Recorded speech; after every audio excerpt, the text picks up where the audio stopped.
ताक, दही आणि लस्सी सोबत हा उन्हाळा बनवा अधिक टेस्टी, अधिक कूल। गोकुळ सोबत गोकुळ।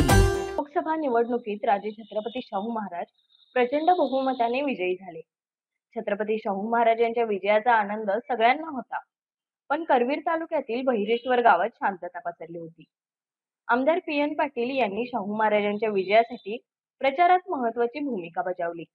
करवीर विधानसभा मतदारसंघात सर्वाधिक मताधिक्य मिळवून दिले। जैसे बोले तैसे चाले हीच त्यांची भूमिका सत्यात उतरली।